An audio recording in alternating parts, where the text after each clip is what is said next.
छत्तीसगढ़ सब जगह राज्यों में चुनाव की घोषणा हो गई और हमारे 76 उम्मीदवार भी घोषित हो गए। बीजेपी ने भी अपने उम्मीदवारों की घोषणा कर दी। अब फैसला राजस्थान की जनता को करना है, राज्यों की जनता को करना है। लेकिन भारतीय जनता पार्टी को अब ये बताना चाहिए, हमने हमारा सारा काम लगातार हर विज्ञापन के जरिए लोगों के बीच में भेजा। अब भारतीय जनता पार्टी के नेताओं को काम पर बात करनी चाहिए। बीजेपी के नेताओं की व्यक्तिगत बयानबाजी ज़्यादा हो रही है। व्यक्तिगत बयानबाजी का ही परिणाम है कि बीजेपी में इंटरनल फाइटिंग शुरू हो गई। लेकिन बीजेपी के जो राजस्थान में 25 एमपी जीत कर गए, उनमें से 4-5 तो केंद्रीय मंत्री बन गए। लेकिन केंद्रीय मंत्रियों ने आज तक अपना हिसाब नहीं दिया, सिर्फ कांग्रेस की सरकार को कोसते रहे। ईआरसीपी के प्रोजेक्ट पर केंद्रीय जल संसाधन मंत्री गजेंद्र सिंह शेखावत फेल हो गए, और तब फेल हो गए जब ये कहा जाता है कि वो प्रधानमंत्री जी के और अमित शाह जी के नज़दीक है। इसके बावजूद राजस्थान की जनता के लिए ईस्टर्न राजस्थान कैनाल प्रोजेक्ट केंद्र सरकार ने अपने हाथ में नहीं लिया। और जब लोगों ने डिमांड की और ये कहा कि पानी पर हमारा हक है, हमें ज़रूरत है, हमें मिलना चाहिए, तो उन्होंने खुद ने ये बयान दिया जो रिकॉर्ड हो गया कि जब आप हमें वापस वोट दोगे बीजेपी को, तब हम पानी देंगे। ये राजनीति हो गई। और आज मैं आपको इतना गारंटी से कह सकता हूँ, इस देश में महंगाई के मुद्दे पर, गरीबी के मुद्दे पर, बेरोजगारी के मुद्दे पर और पुराने जो वादे इन्होंने किए थे केंद्र सरकार के चुनाव के वक्त, उस पर कोई भी केंद्रीय मंत्री, इनके राष्ट्रीय अध्यक्ष एक भी बयान नहीं दे रहे हैं। पलटकर वो अपने पुराने वादे याद ही नहीं करते। नोटबंदी को लेकर बीजेपी के बड़े नेताओं ने पूरे देश में दावा किया था कि 50 दिन हमको दे दो, देश बदल देंगे। देश बदल गया। 500 और 1000 के नोट बंद हो गए। पूरे देश में मनी क्राइसिस खड़ा हो गया। लोग लाइनों में खड़े खड़े मर गए। 50 दिन के बाद देश के हालात और ज़्यादा बिगड़ते गए। मनी क्राइसिस आया, गरीबी बढ़ी, बेरोजगारी बढ़ी और काला धन लाकर और कहा गया था कि उससे देश के हालात सुधर जाएंगे। काला धन आया नहीं। उसके बाद नया काम कर दिया कि 50,000 करोड़ रुपए जो नए नोट छापने में खर्च हुए थे, 2000 के नोट छापने में, वो 2000 का नोट भी बाद में बंद कर दिया। पहले 1000 का नोट और 500 का नोट बंद किया, उसके बदले फिर लाए 500 का और 2000 का नोट, उसमें से 2000 का नोट बंद कर दिया।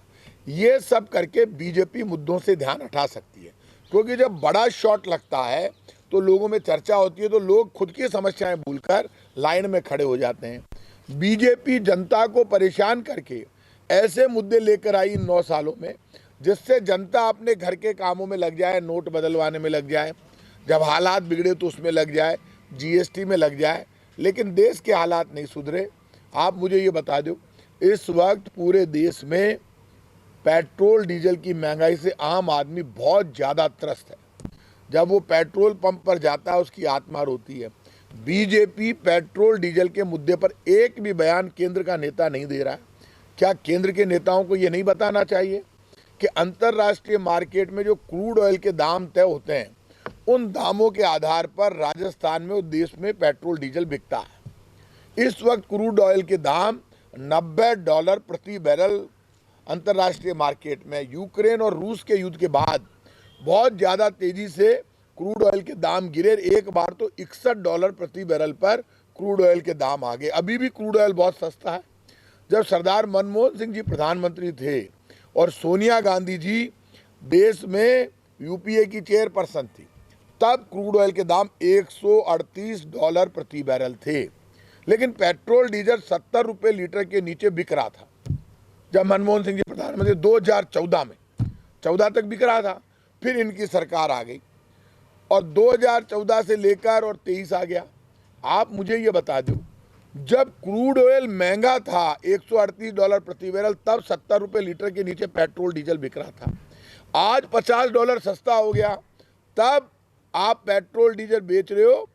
पेट्रोल 100 के पार और डीजल 100 के नज़दीक आप बेच रहे हो। क्योंकि आपने क्या किया, एक्साइज ड्यूटी के ऊपर special excise duty, additional excise duty और सेस केंद्र सरकार ने लगा दिया। एक्साइज ड्यूटी भी वो लगा दी जिसमें राज्यों का हिस्सा खत्म हो गया। यदि बेसिक एक्साइज ड्यूटी पर ये लगाते, बढ़ाते, तो राज्यों को भी उसका पैसा मिलता। मतलब अब पैसा राज्यों को नहीं मिलता। यदि पेट्रोल डीजल में खजाना केंद्र सरकार का भरता है, तो जो हिस्सा हमें मिलना चाहिए वो केंद्र सरकार हमें नहीं देगी, वो पूरा लेके जाएगी। ये राजस्थान के बीजेपी के नेता लगातार झूठ बोलते हैं, क्योंकि ये झूठ के जनरेटर हैं। इनको गोल्ड मेडल मिलना चाहिए। 2014 में राजस्थान में जितना टैक्स था उतना ही टैक्स आज है, क्योंकि बार बार जब इन्होंने हमने टैक्स कम किया, बीच में कहा राज्य टैक्स कम कर दो, तो हम उसी स्तर पर आ गए जितना 2014 में था। हमने तो टैक्स बढ़ाया नहीं। तो बीजेपी जवाब दे कि पेट्रोल डीजल के दाम कब कम करेगी, कैसे कम करेगी, क्यों नहीं कर रही है, इतना टैक्स कहां पर जा रहा है। भारतीय जनता पार्टी ने, आप मुझे बताइए, इन 9 वर्ष के शासन से पहले जितने प्रधानमंत्री आए, उन्होंने 1.5 लाख करोड़ का, 58,000 करोड़ का, 58 लाख करोड़ का कर्जा लिया, और इन्होंने 1.5 लाख करोड़ का कर्जा ले लिया, मतलब ज्यादा ले लिया। आप इतना पैसा ले रहे हो, उसके बाद भी 2 करोड़ लोगों को रोजगार देने का वादा हवा हो गया। बीच में जीएसटी लेकर आए, जीएसटी दिन पर दिन बढ़ती गई। खुले आटे पर टैक्स लगा दिया, प्रसाद पर टैक्स लगा दिया, मुरमुरे पर टैक्स लगा दिया, मखाने पर टैक्स लगा दिया। छोटी से छोटी चीज पर टैक्स लगाया, 28% तक टैक्स लेकर गए। तो जब ये जीएसटी आपने लगा दिया, जिसको राहुल गांधी जी ने कहा गब्बर सिंह टैक्स, मतलब जबरन छीना जाने वाला टैक्स, उससे मिला क्या देश को। आप मुद्दों को घुमा फिराकर इधर उधर की बात कर रहे हैं, तो इनके जो केंद्र के मंत्री हैं उनको अपना रिपोर्ट कार्ड जारी करना चाहिए। हमारा रिपोर्ट कार्ड तो चीफ मिनिस्टर अशोक गहलोत ने रोज होर्डिंग भी लगाए, विज्ञापन भी दिए और प्रेस में भी दिया, और हमारी सरकार का रिपोर्ट कार्ड तो जनता में पहुंच गया सारी योजनाओं का। हमारी योजनाएं ज़मीन पर भी उतर गई। चिरंजीवी योजना है, 25 लाख तक का इलाज फ्री है, लाखों लोगों को उसमें इलाज मिला। हमारी हर योजना ज़मीन पर आई। आप मुझे ये बताओ, ये जो मंत्री जितने भी आ रहे हैं रोज कानून व्यवस्था का हवाला देते हैं। कानून व्यवस्था आजकल बीजेपी पार्टी की बिगड़ी हुई है। कांग्रेस पार्टी की कानून व्यवस्था इतनी, बीजेपी कार्यालय पर पुलिस लगानी पड़ गई। इनके जितने उम्मीदवार जा रहे हैं, सरकार की तरफ से पूरी व्यवस्था की गई है। बीजेपी के नेता और उनके ही कार्यकर्ता लड़ रहे हैं, तब कांग्रेस का कार्यकर्ता बीच में आकर उनका बीच बचाव कर रहा है। इनके प्रदेश अध्यक्ष सीपी जोशी जी, उनको यही ध्यान नहीं वो क्या क्या बोल रहे हैं। बड़ी बड़ी बातें करते हैं, बड़ी बड़ी डींगे मारते हैं। और चित्तौड़, जहां इनका खुद का जिला है, वहां का मैं जिला प्रभारी मंत्री हूं, वहां ये जा नहीं पा रहे, क्योंकि वहां पर रिएक्शन खड़ा हो गया। और रिएक्शन खड़ा होकर जो वर्तमान एमएलए है, उन वर्तमान एमएलए ने कह दिया, उनके लोगों ने उनके पुतले जला दिए और उन्होंने चैलेंज करके इनको घुसने पर रोक लगा दी। बीजेपी को जितना घमंड था वो उनके टिकट घोषित होने के बाद टूटा है। भारतीय जनता पार्टी काम के आधार पर चुनाव नहीं लड़ रही। बीजेपी में यदि दम है तो बीजेपी को अपने केंद्र में किए कामों के आधार पर, और पिछली जो बीजेपी की सरकार थी वसुंधरा जी की, उसके आधार पर चुनाव मैदान में उतरना चाहिए। इधर उधर की बात नहीं करनी चाहिए। जब वो काम की तुलना करेंगे तो राजस्थान स्टेट को डेवलपमेंट मॉडल बनाने में कांग्रेस सरकार की भूमिका बड़ी। सिर्फ कांग्रेस ने इसको डेवलपमेंट मॉडल स्टेट बनाया। पब्लिक वेलफेयर में सारा काम कांग्रेस की सरकार ने किया। बीजेपी कभी ऐसा मॉडल लागू नहीं कर पाई जिसमें ओपीएस लागू हो गया हो। हर कर्मचारी, हमने ओपीएस शुरू कर दी, पहला राज्य जहां ओल्ड पेंशन स्कीम लागू कर दी गई है। अब कर्मचारी का परिवार अपने आप को सुरक्षित महसूस करता है। पहला स्टेट है जहां पे 1 करोड़ से ज़्यादा लोगों को बुजुर्ग, विकलांग, विधवा पेंशन मिलती है, 1,000 रुपये मिनिमम पेंशन मिलती है। और यहाँ पर रोडवेज की बस में जब बच्चा एग्जाम देने के लिए जाता है तो फ्री में जाता है। आज बीजेपी खुलकर कहती है कि ये जो सारा काम, इनमें से एक काम बीजेपी हमको बता दे। बीजेपी के पास कोई मुद्दा ही नहीं है वोट मांगने के लिए। अब बीजेपी वापस पुराने एजेंडे पर आ गई। इसलिए बीजेपी ने पूरा प्रयास किया कि राजस्थान में दंगे फसाद हो जाए, झगड़ा हो जाए, हिंदू मुसलमान के नाम पर दंगा करा दो, वोट ले लो। बार बार बीजेपी का हर नेता बोलता है तुष्टीकरण है, तुष्टीकरण है। तो बीजेपी को बताना चाहिए तुष्टीकरण का अर्थ क्या है, जनता समझे तो सही। बीजेपी वाले क्या बता दे, आप बताइए। अशोक गहलोत कौन है जो अष्टमी की पूजा करता है? प्रताप सिंह खाचरियावास कौन है जो भगवान राम का वंशज है? बीजेपी वालों ने एक दिन कहा कि कांग्रेस वाले राम के वंशज कैसे हो सकते हैं, तो भैरू सिंह जी से जाके पूछो, ऊपर चले गए, जाके मिल ले जाके। और पूछ ले उनसे। तो नकली तो तुम हो, भैरू सिंह जी से जाके मिलो ऊपर, उनसे कहो कि आप नकली हो, तब पता चल जाएगा सारा। मतलब कछावा वंश के क्षत्रिय यदि राम के वंशज हैं, वो खुद अपने यहाँ पे किसी का राम के कछावा वंश के क्षत्रिय का फोटो देते हैं, उसके नीचे लिखते हैं क्योंकि मैं बोलता हूँ राम के वंशज, इसलिए डर के मारे उनके नीचे लिखते हैं राम के वंशज। पहले तो नहीं लिखा तुमने, अब तुम्हारे इतने बुरे दिन आ गए। इसलिए बीजेपी को बताना चाहिए, ये कांग्रेस पार्टी पूरे देश में आज भी, हमारे केंद्र के कामों की बात होती है तो लोग आज भी कहते हैं ये जो फ्री ऑफ कॉस्ट गेहूं मिल रहा है ये मनमोहन सिंह सरकार की देन है। फूड गारंटी कानून हम लेकर आए, खाद्य सुरक्षा गारंटी कानून, इसलिए आज सबको घरों में 5 किलो प्रति व्यक्ति गेहूं मिल रहा है। ये गेहूं कौन दे रहा है? ये कांग्रेस सरकार की योजना है। ये राइट टू एजुकेशन, शिक्षा की अनिवार्यता का कानून, बड़े स्कूलों में राइट टू एजुकेशन RTE में जो बच्चों के एडमिशन हो रहे हैं गरीब बच्चों के, ये कांग्रेस सरकार की देन है। Right to work, Mahatma Gandhi ग्रामीण रोजगार गारंटी कानून नरेगा, ये कांग्रेस सरकार की देन है, जिसके लिए प्रधानमंत्री जी ने कहा था इसकी इमारत बड़ी धूमधाम से हम निकालेंगे, और वो आज भी चल रही है गांव गांव में। इसीलिए तो गांव और शहर में झगड़ा नहीं है, लोगों को रोजगार मिलने लगा। राइट टू इंफॉर्मेशन, जिस कानून को इन्होंने कमजोर कर दिया, बीजेपी के लोगों ने कमजोर किया, राइट टू इंफॉर्मेशन भी हम ही ने लागू किया। ये सारे कानून हमारे लागू किए हुए। इन्होंने तो एक कानून बनाया, ये लेकर आए अभी नया, जब ये सेंट्रल मोटर व्हीकल एक्ट लेकर आए तो 1.5 साल तक हमने वो मोटर व्हीकल एक्ट लागू नहीं किया। उसमें इतने टैक्स लगा दिए, इतना ज़्यादा चालान के रेट बढ़ा दी, जो हमको कम करनी पड़ी राजस्थान सरकार को। जो मैं कम कर सकता था उतनी मैंने उस वक्त की। आज तो मैं food and civil supply minister हूँ, तब मेरे पास ट्रांसपोर्ट था, और हमने 1.5 साल तक उसको लागू नहीं किया। इनकी नीयत लोगों की जेब काटकर अपना खजाना भरने की है, और धर्म के नाम पर बिल्कुल मार्मिक रूप से अटैक करके सोशल मीडिया के जरिए धार्मिक रूप से गलत एजेंडा पेश करके वोट लेने की है। बीजेपी के इस षड्यंत्र से जनता सावधान हो चुकी है। हम लोगों से अपील कर रहे हैं कि सोशल मीडिया पर बीजेपी जो नए नए वीडियो चलाती है, कुछ में कोशिश की गई, मंदिरों में बीजेपी के कार्यकर्ताओं ने अचानक, अब मैंने मंदिरों के पुजारियों से रिक्वेस्ट की है, अपने अपने मंदिरों में रात को ताला लगाओ। ये बीजेपी के लोग घूम रहे हैं, बीजेपी कार्यालय में बैठकर रणनीति बनाते हैं, और जहाँ पे मूर्ति टूटती है पहले ये देखो कि वो कौन तोड़ रहा है। वो बीजेपी का कार्य, वो बीजेपी के नेता लोग ही करवाते हैं सब काम, कि जैसे दंगा फसाद हो जाए, झगड़ा हो जाए, और सारा नाटक एजेंडा। तो भाई आप अपने काम पे लड़िए ना, आप क्यों इस एजेंडे पर आ गए वापस? क्योंकि आपके पास सिर्फ एक एजेंडा है और आप उस एजेंडे पर काम करना चाहते हो। राजस्थान का मुख्यमंत्री अशोक गहलोत सनातन धर्म को मानता है, प्रताप सिंह खाचरियावास सनातन धर्म को मानता है। आप कैसे ये बात कह सकते हैं? आपको किसने चार्ज दिया और आप होते कौन है? इस तरह की भाषा बोल के बार बार तुष्टीकरण, तो तुष्टीकरण तो तेरा खुद का हो गया, क्योंकि आप खुद बेईमान हैं।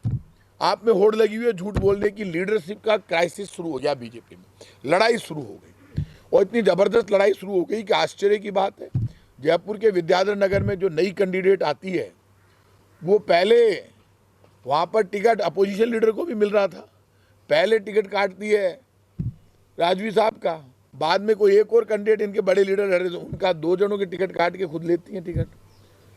तो आपके यहाँ जो माहौल बना है उसमें स्टेट लीडरशिप है कहाँ पर? आपके यहाँ पे क्राइसिस और झगड़ा शुरू हो गया टिकट का, और ये जो टिकट का झगड़ा चालू हुआ है, मैं आज आपसे कह रहा हूँ, वो इसलिए चालू हुआ कि बीजेपी के केंद्र के नेताओं ने एक बड़ा पाप किया है। उनके मुंह से एक शब्द नहीं निकला बीजेपी के कार्यकर्ता के लिए। बीजेपी का पुराना एजेंडा अटल बिहारी वाजपेयी के टाइम का एजेंडा है कार्यकर्ता बेस पार्टी। बीजेपी को कार्यकर्ता बेस, कैडर बेस पार्टी कहा गया। कैडर का मतलब होता है जो कार्यकर्ताओं के दम पर राजनीति करे। एक होता है मास बेस पार्टी, मास बेस माना गया कांग्रेस को, जो पब्लिक से डायरेक्ट इंटरेक्ट करके। अब वो कह रहे हैं आप सिर्फ हमारा सिंबल देखो, और सिंबल के नाम पर, सिंबल हमारे के नाम पर आप वोट दो। बीजेपी यही तो कह रही है, आप सिर्फ सिंबल के नाम पर वोट मांग रहे हो, आप कार्यकर्ता की राय को महत्व नहीं दे रहे, इसीलिए वो कार्यकर्ता रिएक्शन में खड़ा हो गया। ये इलेक्शन, आज मैं आपको गारंटी से कह रहा हूँ, इस इलेक्शन में बीजेपी की हालत पतली है। पूरी कांग्रेस पार्टी एग्रेसिव होकर चुनाव लड़ रही है। जहां हमारे टिकट घोषित हो गए 76 स्थानों पर, वहाँ कहीं पर भी कांग्रेस में इंटरनल फाइट नहीं हो रही है, कहीं गाड़ियाँ नहीं टूट रही है, कांच नहीं तोड़े गए हैं, एक दूसरे से फाइट नहीं हो रही है।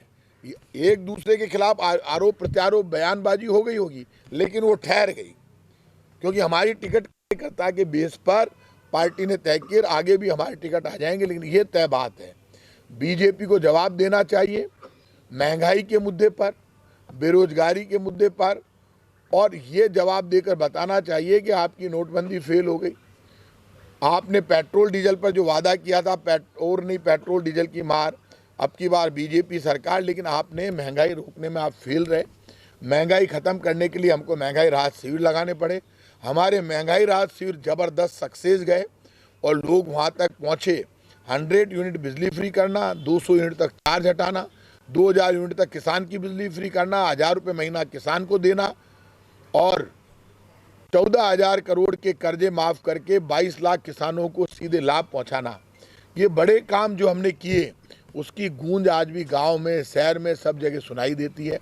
और हमारे महात्मा गांधी मॉडल स्कूल, और उन मॉडल स्कूलों में प्राइवेट स्कूलों की बजाय को छोड़कर हमारे स्कूलों में एडमिशन लेना, 2 यूनिफॉर्म फ्री, ये सब काम हमारा जनता के सिर चढ़कर बोल रहा है, जनता में चर्चा है।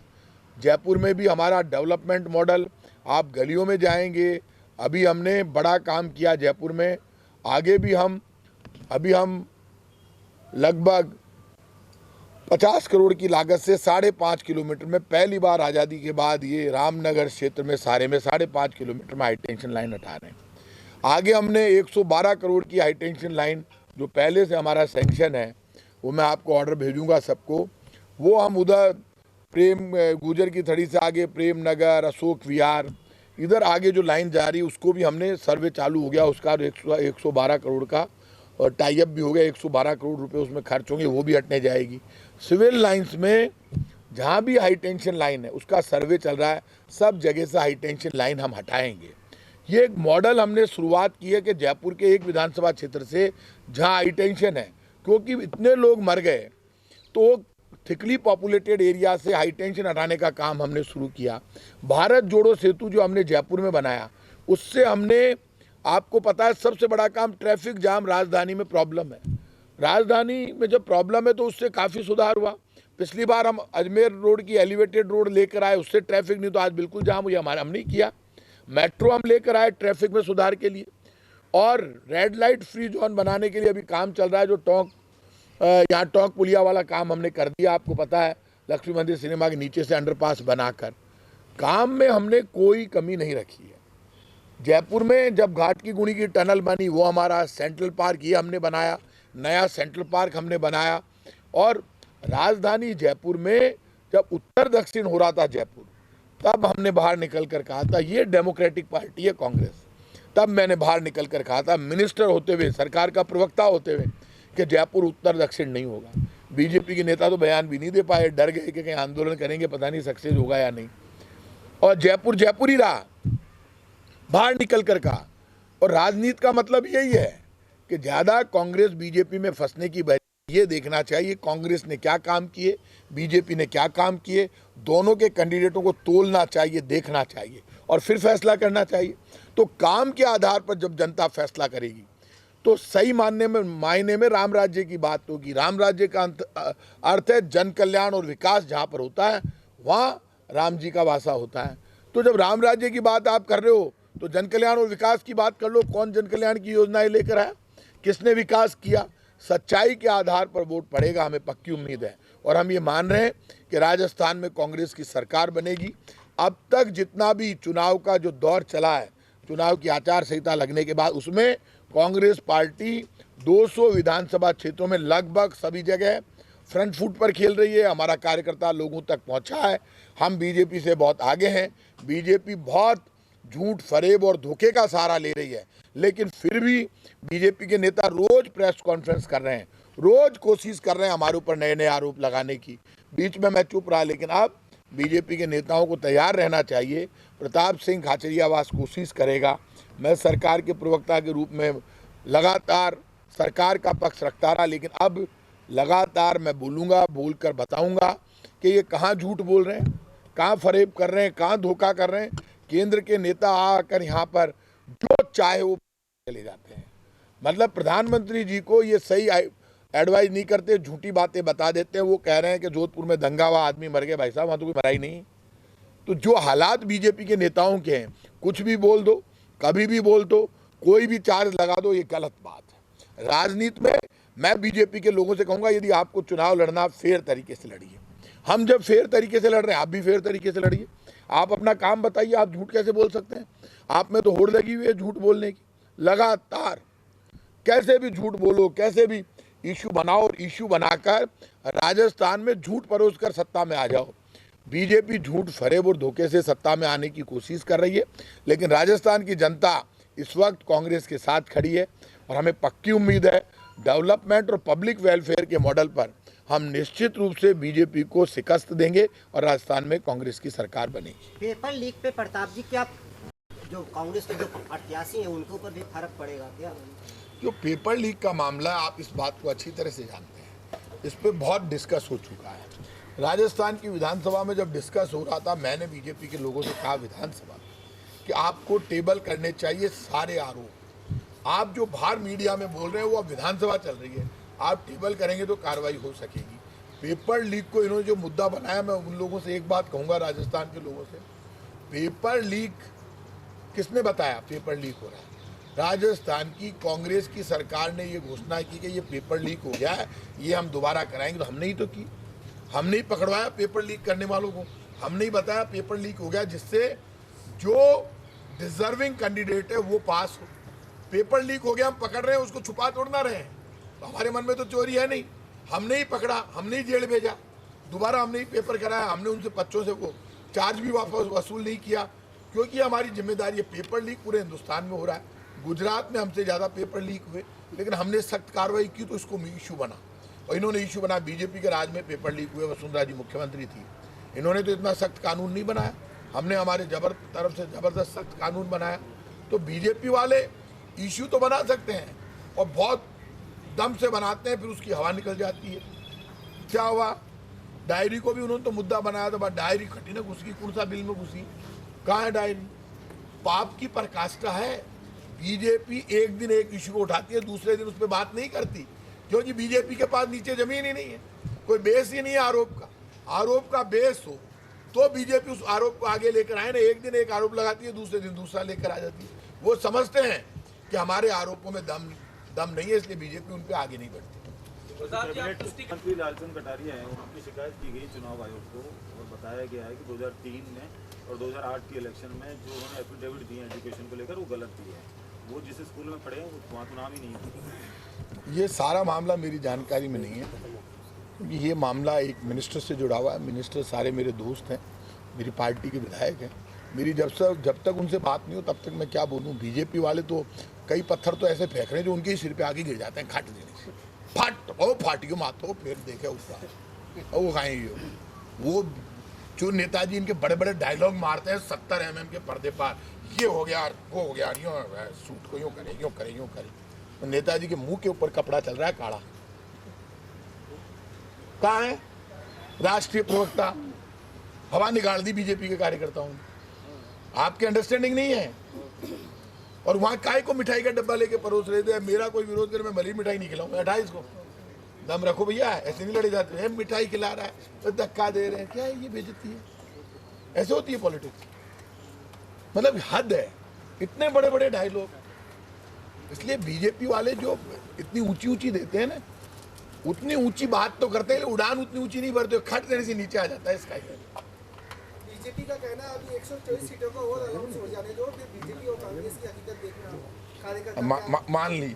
मतलब बीजेपी ने ये तो मान लिया कि अभी तक जो सीटें घोषित हुई है उसमें तो बीजेपी मात खा गई, ये तो मान लिया कम से कम। ये धीरे धीरे वो भी आ जाने दो। मतलब बीजेपी ने सीटें घोषित करने के बाद, अच्छा मुझे बताइए, बीजेपी ने टिकट काटे तो बीजेपी दबाव में आना चालू हो गई। बीजेपी को आके वापस उनको उधर भेजना पड़ा, तो वहाँ जनरेट हो गया। जनरेट तो कहीं ना कहीं हुआ। तो बीजेपी ने जो भी डिसीजन लिए टिकटों में, वो अब कह रहे हैं कि कांग्रेस की पूरी आ जाने दो फिर बात करना। मतलब वो ये सोच रहे हैं कि हमारे घर में लटपटक के चल रहे हैं तो इनके भी चलेंगे। मतलब खुद के काम के आधार पर वोट नहीं मांगेगी बीजेपी। बीजेपी झूठ और फरेब और धोखा नहीं छोड़ सकती। मैं आज आपसे, जिस दिन बीजेपी ये छोड़ देगी, बीजेपी जीरो है। अफवाह फैलाना, सोशल मीडिया का यूज करना, डायलॉग बाजी करना, झंझट करना, झूठ ही झूठ। अरे खुद के नारा लगाओ। मुझे तो बड़ी खुशी होती है बीजेपी वाले जब उनको सिखाया गया है वो नारा लगाते हैं। मैंने कहा मेरे बाप का ही नारा लगाए दो, राम जी का लगा, मैं तो उन्हीं का वंशज हूँ, खूब लगा। लेकिन मैंने कहा जय सिया राम में दम है, आप सीता माता का भी नाम लिया करो थोड़ी, और सिर्फ चुनाव में मत लगाया करो यार। चुनाव के बाद भी बोला करो थोड़ा बहुत। चुनाव के बाद गायब हो जाते हैं, बिल में घुस जाएंगे, पता ही नहीं चले कहाँ गए, कौन आए थे, कहाँ गए। चुनाव के बाद भी हम दिखते हैं, चुनाव के पहले भी हम दिखते हैं, बीच में भी हम घूमते हैं, हम हमेशा सड़कों पर रहते हैं। बीजेपी हमेशा सड़कों पर नहीं रहती, हम तो सत्ता में है ना। आप मेरे विधानसभा क्षेत्र में घूम के आ जाओ, खुद जाओ सब जगह। कहाँ थे लोग, उनसे कह रहे हैं बीजेपी वाले तुम थे कहाँ यार 5 साल, जो मिनिस्टर वही धक्के खाता घूमता था यहाँ पे, तुम तो आए ही नहीं कभी। 4 दिवाली में जो पलायन हो रहा है 20% कहते हैं पलायन हो चुका है, इसको आप क्या किस तरह से? आप मुझे एक बात बताइए, ये जो बीजेपी की भाषा, हमें सावधान रहना चाहिए थोड़ी। मैं तो आपको आपकी क्लियर कर देता हूँ। देश की आज़ादी को 76 वर्ष हुए, जयपुर की बसावट को 400 वर्ष हुए, मेरा गांव 700-800 वर्ष पुराना है, आमेर हजारों वर्ष पुराना है। तो आप मुझे ये बताइए, इस 4 दीवारी में 400 वर्ष से हिंदू, मुसलमान, सिख, ईसाई, फारसी, जैन और दुनिया की और भी जातीय धर्म के लोग रहते हैं जिनको राजा ने यहाँ लाकर बसाया। 400 वर्ष पहले जब राजा आमेर में था, पता करना, हिस्ट्री है ये, हाथों से लिखी हुई मिलेगी, आपको दिखा दूंगा मैं। तब भी यहाँ हिंदू, मुसलमान, सिख, ईसाई रहते थे इसी 4 दीवार, इन्हीं मकानों में रहते थे। चीतों का मोहल्ला, ठठेरों का मोहल्ला, बिसायतियों का मोहल्ला, ये सब राजा ने बसाए। मंदिर, मस्जिद, गिरजाघर, गुरुद्वारा जयपुर की शान है, जो 300-350 साल पुराने 4 दीवारी मिलेंगे और आमेर में हजारों वर्ष पुराने मिलेंगे।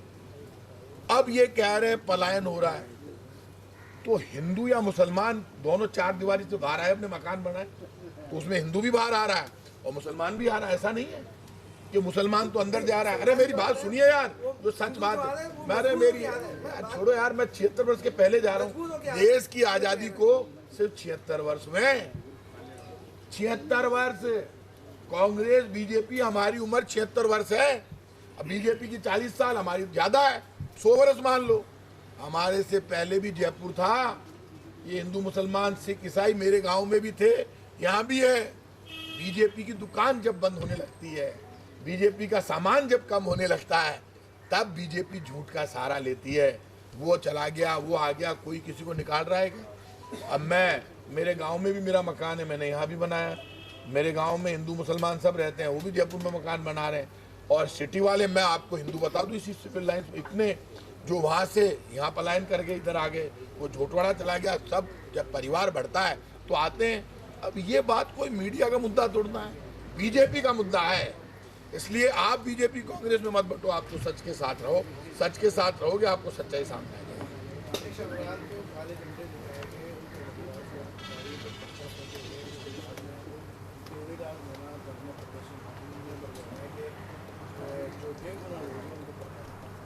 देखिए, ये इस तरह की घटना हम सब उम्मीदवार लड़ेंगे, कांग्रेस, बीजेपी के। मैं सबसे कहूँगा हमें इससे सावधान रहना होगा, चाहे बीजेपी के लीडर हो चाहे कांग्रेस। हमारे यहाँ की परंपरा रही है, जब बीजेपी का नेता और कांग्रेस का नेता आमने सामने से निकलते हैं और कहीं ऐसी टकराव की पोजीशन होती है तो हम उसको दूर करते हैं। तो हमें सबको सावधान रहना होगा और इसको शांत करना होगा। राजस्थान में ऐसी परंपरा नहीं रही। सर, एक महंगाई राहत कैम्प की आप तारीफ कर रहे हैं। महंगाई राहत कैम्प में जो मोबाइल बांटे गए हैं महिलाओं को और जो सिम दिए गए हैं, उसी डेटा से हजारों नकली सिम बना दिए गए हैं और वो मेवात में बेच दिए। बाकायदा FIR दर्ज हुई है, रिकॉर्ड्स हैं। इतनी बड़ी लापरवाही हुई है, कैसे आप जस्टिफाई करेंगे? देखो, मेरे पास तो ये डेटा तो है नहीं, लेकिन मैं एक बात आपको गारंटी से कह सकता हूँ, मोबाइल दिया, वो महिलाएं मुझे जब मिलती हैं तो उनकी आंख में चमक है। वो लगातार मिलते रहेंगे, क्योंकि काफ़ी महिलाओं को मिलना बाकी है। इतने मोबाइल एक साथ आते नहीं हैं, लेकिन जिन महिलाओं को मोबाइल मिला, अब उसमें ऐसा हो गया। और वो हमको जो एक किताब दी गई थी, उसमें एक पन्ना थोड़ा फटावा निकल गया। ये छोटी मोटी कमियां बड़ी उसमें आती होगी। उसमें सरकार की नीयत साफ है, महिलाओं तक मोबाइल पहुंचाना, और हम पहुंचाने का काम लगातार जारी रहेगा। प्रताप जी, कल प्रियंका गांधी वापस राजस्थान दौरे के ऊपर आ रही हैं। इससे पहले भी वो आई थी। कितना उनके दौरे और होंगे और इससे सरकार में क्या फर्क पड़ेगा आपके आने वाले चुनाव? देखिए, प्रियंका गांधी जी के ऊपर लोग देश देखते हैं, उनको सुनते हैं, वो बहुत पॉपुलर है। प्रियंका गांधी जब राजस्थान आती है तो उससे कांग्रेस का ग्राफ बढ़ता है, लोग उनको देखते भी हैं, उनको सुनते भी हैं, और वो खरी खरी बात के लिए जानी जाती है, उनकी बात का असर होता है, उससे कांग्रेस मजबूत होती है। मेरा ये सवाल था कि पिछले दिनों जयपुर में एक रोड रेज की मोटरसाइकिल भिड़ने से और जो हो गई थी कि मुख्यमंत्री जी ने 50 लाख रुपये भागी थी इसके मामले में। अभी दौसा में एक खिलाड़ी को कुछ असामाजिक तत्वों ने मार दिया है, तो आप सरकार से ये मांग करेंगे उनको 50 लाख और जो मुआवजा मिला? ये मेरी जानकारी में नहीं है, लेकिन क्यों नहीं मांग करेंगे? आप क्यों चिंता कर रहे हैं? यदि कोई बात है, यदि मेरे सामने घटना आएगी तो बिल्कुल मांग करेंगे। पुजारी हमारी शान है, हमारी आन बान शान के प्रतीक हैं।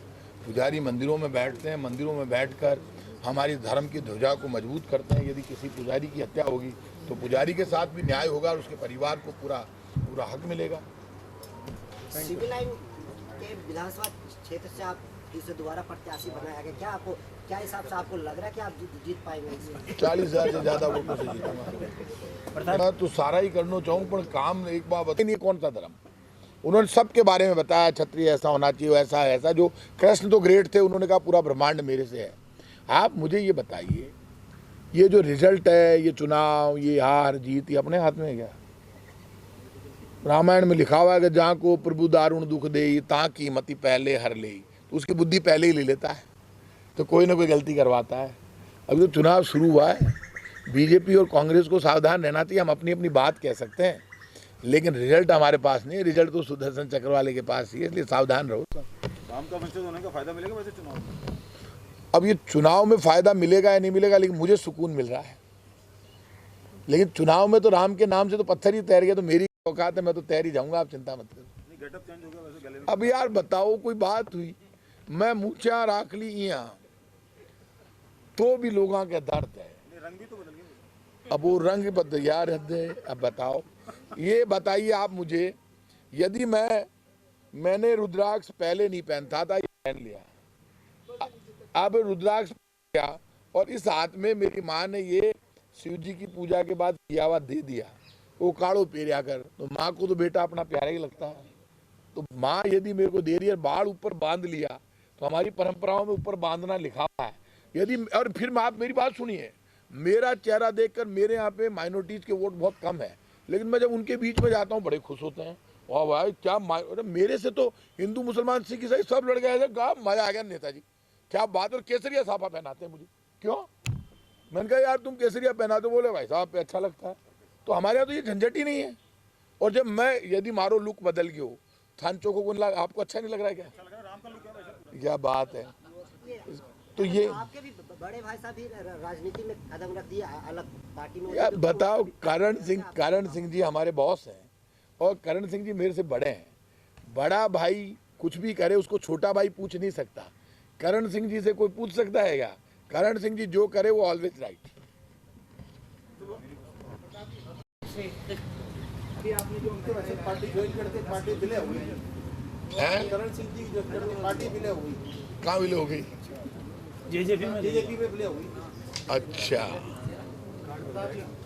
हाँ बताइए। अभी महंगाई राहत में 10 जो जनता के लिए आपने तो आगे सरकार बनने के बाद आगे भी कोई अच्छी योजनाएं बनाई? आगे गारंटी देने की बात चीफ मिनिस्टर कह चुके हैं। देखिए एक बात मानना, 2.5 साल कोरोना में निकला है, लगभग 2.5 साल। कोरोना में हमारा मैनेजमेंट बहुत जबरदस्त रहा। आपको याद है यूपी और बिहार में लोग पैदल चल के जा रहे थे, पाँव में छाले पड़ गए थे, लोग रास्ते में मर गए थे। पहला स्टेट था जहां पर हमने रोडवेज की बसें और प्राइवेट बसें ले जाकर राजस्थान के किसी कोने से पैदल नहीं चलने दिया, लोगों को बसों में बैठाकर उनके स्टेट में पहुंचा कर आए थे। हम वही सरकार है तो लोगों का दर्द समझती है। जगह जगह सेंटर खोल दिए, एसडीएम की ड्यूटी लगाई। चीफ मिनिस्टर ने कहा कोई भी करेगा, मैं खुद ट्रांसपोर्ट मिनिस्टर था, ये आप भूल गए वो काम। हम बसों में बैठा बैठा के पहुंचा रहे थे, लोगों को जूते चप्पल तक पहनाई हम लोगों ने, नंगे पाँव चल रहे थे, रो रहे थे लोग, तब भाग गए थे ये लोग। कोई काम छोटा मोटा नहीं था। राजस्थान की अकेली सरकार ऐसी थी जिसने कोरोना के समय पूरे हिंदुस्तान से जो पैदल लोग राजस्थान से गुजर रहे थे उनको बसों में बैठाकर व्यवस्था करके सरकार ने यहाँ से रवाना किया। क्या हो गया था? यूपी की सरकार की लाशें तैर रही थी। जहां पर बीजेपी की सरकार थी तब धर्म याद नहीं आया। आज बीजेपी वाले हिंदू मुसलमान की बात करते हैं तब लाशें गिनते हुए ध्यान नहीं आया हिंदू है मुसलमान है। कोरोना के बाद भी बीजेपी सुधरी नहीं, पाप लगेगा बीजेपी के लोगों को। कोरोना में मंदिर मस्जिद गिरजाघर गुरुद्वारा सब बंद हो गए थे। बताए बीजेपी वाले धर्म के ठेकेदार कोरोना में अंदर क्यों घुस गए थे, बाहर क्यों नहीं थे? तब प्रताप सिंह सड़कों पे घूम रहा था। कहाँ थे बीजेपी वाले? डायलॉग बाजी करना आसान है भाई साहब, बाहर निकल के काम करना बड़ा मुश्किल है। मैं उदयपुर गया, मुझे अस्पताल में लोगों ने कहा आज तो गवर्नर बन गए कटारिया साहब, एक दिन नहीं गए थे तब तक। जयपुर में एक एमएलए इनका बाहर नहीं निकला। मैं रोज एसएमएस ईएसआई हॉस्पिटल सेंटर खुलवा रहा था जगह जगह। ये बैठा मनोज मुदगल, सब जगह हम खोल रहे थे सेंटर। वो पुराने अखबार देखो, टीवी देखो, वीडियोस देखो, सब जगह मैं अंदर जा रहा था। कोरोना में आईसीयू में जा रहा था, लोगों की डर नहीं रहा था, खुद के हो गया उसके बाद भी गया। क्या बात कर रहे हो? मौके पर पता चलता है आदमी की परीक्षा, नेता की। नेता दो तरह के होते हैं, एक जो मौके पर लड़कर मरने की ताकत रखता है और एक दूसरा होता है जो खुद दिन भर खुद की रोता रहता है, मन ओ दे दो, मन ओ दे दो, तन कहीं जान दे दिया, जान ले सी पब्लिक की, दिन भर दे दो दे दो। बाबा बालकनाथ ने आज बयान दिया है कि जहाँ पर 100 वोट हैं वहाँ पर हमारे समर्थक 110 वोट डाले।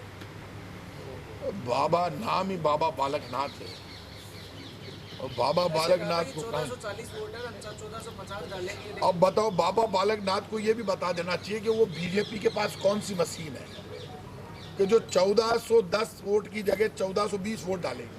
वो मशीन हमें भी बता दे तो देश की जनता को पता तो चले कि बीजेपी का असली चेहरा क्या है। इसलिए बीजेपी का असली चेहरे का बयान कर दिया बालकनाथ ने।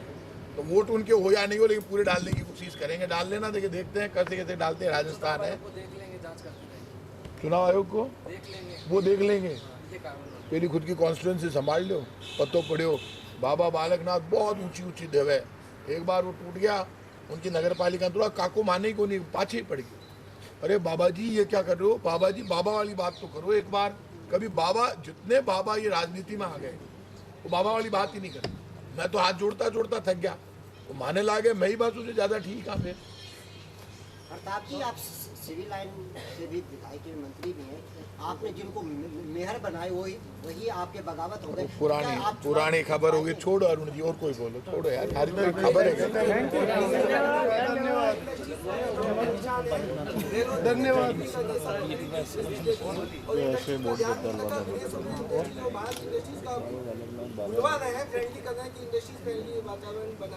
और यहाँ के लोग हैं हो गया। अब एक बात मेरे समझ में नहीं आई, इंडस्ट्रीज वाले मुझे कोई भी रोते हुए नहीं मिले। रोजगार इस वक्त राजस्थान स्टेट ऐसी स्टेट है जहां यूथ को सबसे ज़्यादा सरकारी नौकरियां मिली है। लगभग 2 लाख सरकारी नौकरियां मिल गई और 7-8 लाख प्राइवेट जॉब मिली। राजस्थान विकास दर में दूसरे नंबर पर है। आप ये बात तो कह रहे हैं, लेकिन विकास दर भी तो दूसरे नंबर पर है राजस्थान। बीजेपी बड़े बड़े सवाल खड़े करती है। ये आप भूलिए, वसुंधरा जी के शासन में जब बीजेपी की सरकार थी राजस्थान में, तब क्या स्थिति थी राजस्थान की और आज राजस्थान की क्या स्थिति। तो आप कंपेयर तो पुरानी वसुंधरा जी की सरकार और कांग्रेस की अशोक गहलोत सरकार के कामों से तो करोगे तो आप देख लो, और फिर भी आपका पेट नहीं भरे तो वसुंधरा जी की सरकार के साथ केंद्र की सरकार के काम भी रख देना, तो भी हम भारी हैं। काम के आधार पर हमें पक्की उम्मीद है, अभी इतना कलयुग का बुरा टाइम नहीं आया। ऊपर वाला भी तो देख रहा है, बछीड़ तो आगे लागनी तय है बीजेपी आना की। तो अब अति हो गई, तो इतने घमंड में आ गए। ये किसी नेता को नेता मान रहे हैं ना कार्यकर्ता को कार्यकर्ता मान रहे हैं। ये तो कह रहे हैं झंडे पर जो निशान है उसको देख के वोट दे दो। तो फिर वो पब्लिक ये कहेगी, नेताजी ये कहेंगे, इनके हर कैंडिडेट पता है क्या कह रहा है? जो आ गया वो कह रहा है मुझे मत देखो, मेरे नेता को देखो और मेरे निशान को देखो। यदि उसको वोट दे दोगे पब्लिक के लोगों तो सुन लेना, जनता से मैं अपील करूंगा, तो ये बीजेपी के जो जीत जाएंगे वो कहेंगे मुझे वोट नहीं दिया, मेरी पार्टी को, मेरे चिन्ह को वोट दिया और मेरे नेता को दिया, उनसे जाके मिलने दिल्ली।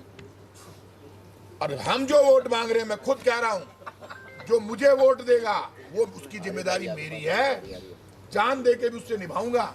बीजेपी का नेता नहीं निभाएगा, वो तो कह रहा मुझे दिया ही नहीं, क्योंकि उसका तो है ही नहीं। वो तो साहब क्या, मैं कह रहा हूं मेरे काम के आधार पर, मेरे खुद के आधार, मुझे वोट दो, मैं सिर्फ मेरे नेता के नाम पर वोट मांगू? नहीं भाई, ऐसा नहीं होता। कांग्रेस ये नहीं सिखाती। वो कह रहे हैं मेरे चिन्ह को देखो। अरे चिन्ह को देखो, हमारा नेता हमको नेता बना सकता है। राहुल गांधी ये कहेगा भाई प्रताप सिंह को हमने टिकट दे दिया, तो प्रताप सिंह दिन भर राहुल गांधी करे तो राहुल गांधी कहेगा तेरा काम तो तू करेगा। ये तो ये कह रहे हैं, बात की मत करो नीचे वाले की, डायरेक्ट दो। तो डायरेक्ट काका जी मिला कि यहाँ दिल्ली में तो इनसे ही मिलना मुश्किल है, तो उनसे कैसे मिलेंगे।